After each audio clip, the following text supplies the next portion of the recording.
I want Ruth Conniff to get her take on this. She is the editor of the Progressive magazine. Ruth, good to have you with us today. Great to be with you, Ed. Unpack this for us. Your thoughts on this news cycle that is continually owned by Trump.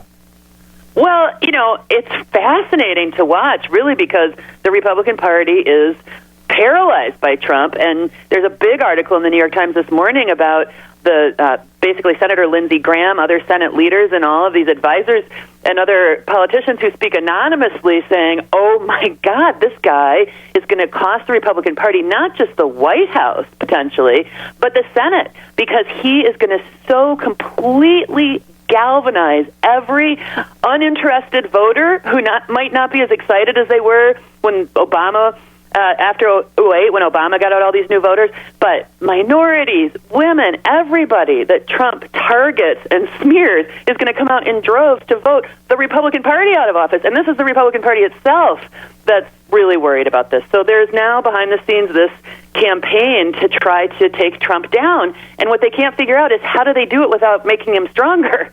Because he thrives on being the anti-establishment candidate. He thrives on attacks. And people are afraid of being attacked by him. And furthermore, the Republican Party now has a bunch of candidates who are trying to sound like Trump, which is, metastasizing the damage that he's doing with Latino voters and women in particular, who they really can't afford to lose in a giant group. Well, clearly the next question from most journalists, I think, is going to be to the other candidates. What do you think about targeting the families of terrorists? I mean, is it that the natural follow-up? To draw a contrast and comparison? What do you think?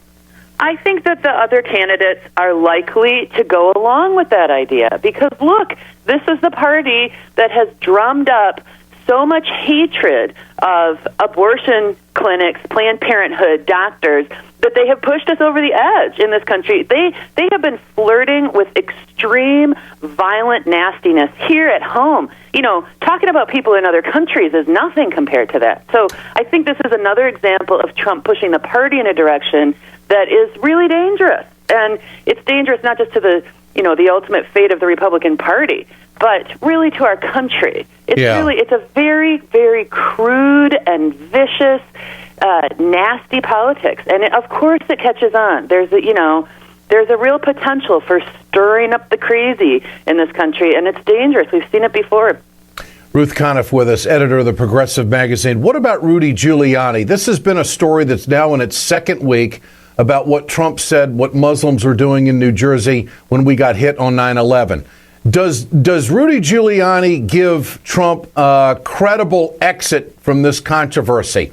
That this might put it to rest, that, Trump didn't see thousands, but there were people who were doing it. Even Giuliani, the mayor of New York, said he was aware of it. What about that?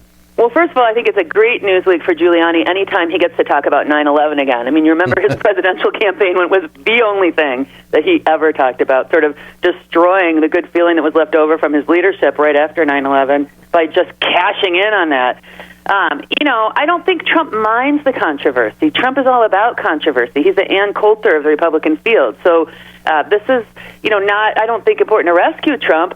But I think, again, it's an example of a really crude kind of politics that's, the Republicans have spent all week talking about how telling people that abortion doctors are Nazis doesn't cause crazy people to want to shoot them, which is not a credible argument. It's the same thing here. Talking about Muslims as being this, animal-like, vicious group of people is going to cause some really nasty stuff, and we've seen it before. We've seen attacks not just on Muslims, but on anybody who looks vaguely brown across America when we see this drumbeat of xenophobia, and it's bad. It's bad stuff, and I think it serves a particular political purpose in the Republican primary, and the nation pays a price for it. Is this a surge by Marco Rubio? The latest poll, Trump at 27, Rubio up to 17, Cruz at 16. Cruz doing very well, by the way, in Iowa. This is a national poll. And Ben Carson falls. Still Trump with a double-digit margin, but certainly a better number for Rubio. What do you think? I think Rubio is the great hope of the Republican establishment, and I think that a lot of the support for Rubio is this really, really strong hope that the Cruz wave doesn't go anywhere because Cruz is so despised and crazy and mean. And I think that you'll see whether Rubio really has the chops that people, it's a Hail Mary with Rubio. He's young, he's Latino, and that sounds good to Republicans. I don't know that he's really such a strong candidate, but he's sort of the only one in the race that looks sane, and I think that's why people are really hoping for him. Ruth Conniff, always great to visit. I appreciate your time. Thanks, Ruth. Great to be with you. Thanks. Editor of the Progressive Magazine with us here on Ed Schultz News and Commentary.